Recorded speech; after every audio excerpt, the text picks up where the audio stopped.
Hello friend, जय श्री कृष्णा, राधे राधे। किसी ने क्या खूब कहा है कि पैसे जेब में रखने के लिए होता है, दिमाग में रखने के लिए नहीं। मैं बहुत ही छोटी सी एक जीवन की सार बता रही हूँ। एक छोटा सा परिवार था जिसके घर में 2 बच्चे भी रहा करते थे। अच्छे अच्छे मुकाम पे उन्होंने अच्छी अच्छी जॉब पा ली थी, अपने लाइफ में सब सेटल थे, खुश थे। पति पत्नी को लगा कि हम लोग तो बहुत खुश हैं, अपना खुशी दिनचर्या हमेशा बिताया करते थे। एक दिन अचानक उन दोनों को लगा कि हम लोग के जीवन से खुशी थोड़ी कम होती जा रही है। फिर इस पर वो लोग सोच सोच के दुखी होने लगे। आस पड़ोस के लोगों ने पूछा कि ऐसा क्या हुआ है जिससे कि आप लोग इतने खुश नहीं रहते, ऐसा लगता है जैसे कि आप लोग डिप्रेशन में चले जा रहे हैं। तो पति पत्नी ने बताया कि हम पहले जैसे खुश नहीं हैं और हम लोगों को लग रहा है कि हमारे जीवन से खुशियाँ जा रही है। इस पर एक व्यक्ति ने कहा कि सुनिए ना, पास के गांव में एक सिद्ध महात्मा पुरुष आए हैं, आप उनसे जाकर मिलिए। हो सकता है आपकी समस्याओं का समाधान उनके पास हो, तो आप जाके उनसे मिल आइए। तो उन्होंने कहा ठीक है, हम लोग मिल आते हैं। ये दोनों चल पड़े उस महात्मा से मिलने के लिए।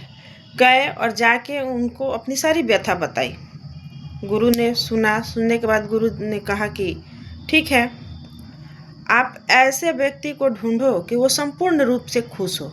अगर वो संपूर्ण रूप से खुश है तो उसके कपड़े का छोटा सा टुकड़ा लेके आना और अपने तिजोरी में रख देना। उस दिन से आपके घर की सारी समस्याएं चली जाएगी और आप पहले जैसे खुश रहने लगोगे। पति पत्नी ने सोचा ये तो बहुत ही आसान काम है, हम कर लेंगे। वो दोनों उस सिद्ध महापुरुष से विदा लिए और लेकर वो अपने कार्य में लग गए।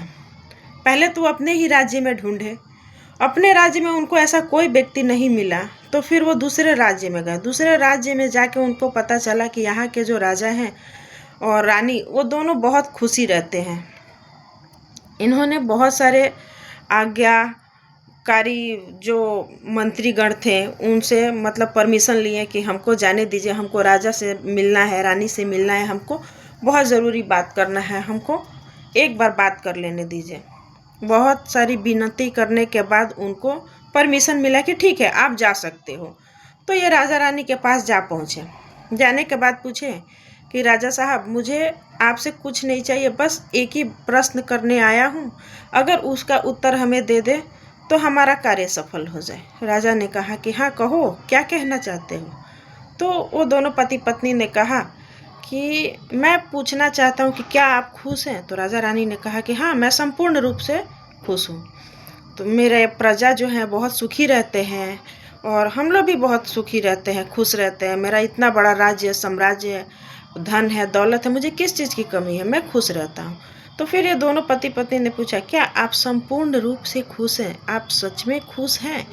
तो राजा रानी ने कहा संपूर्ण रूप से तो नहीं है, क्योंकि हमारी कोई संतान नहीं है, फिर भी हम खुश हैं कि हमसे प्रजा तो खुश है। इस बात से हम लोग खुश रहते हैं कि प्रजा ही हमारी संतान है। फिर ये पति पत्नी वहाँ से चुपचाप निकल लिए, राजा को नमस्कार किए और चुपचाप निकल लिए। जाते जाते ये दूसरे राज्य में जा ही रहे थे कि रास्ते में इन्हें एक किसान दिखा।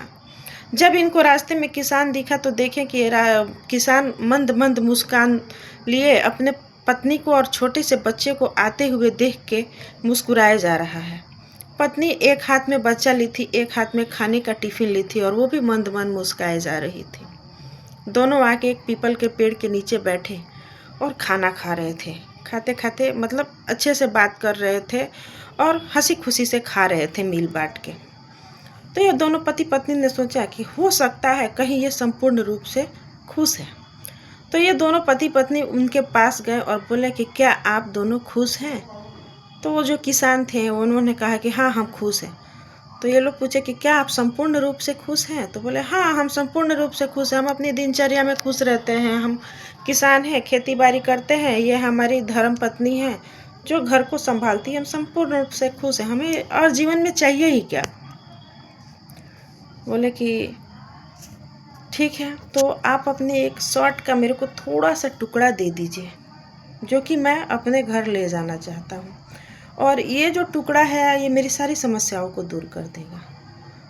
तो उस किसान ने कहा ठीक है, मैं ये शर्ट का टुकड़ा तो आपको दे देता, अगर मेरे पास दूसरा पहनने के लिए होता तो मैं आपको दे दूंगा तो मैं कल से क्या पहनूंगा।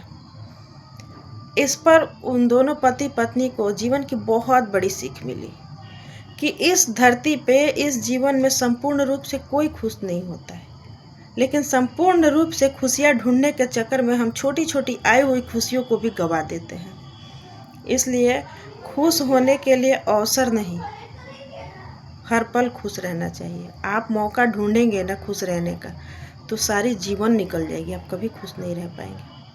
आप छोटी छोटी बातों पे ही खुश होइए, आपका जीवन बहुत ही सुंदर और भव्य और दिव्य बन जाएगा। जय श्री कृष्णा। राधे राधे।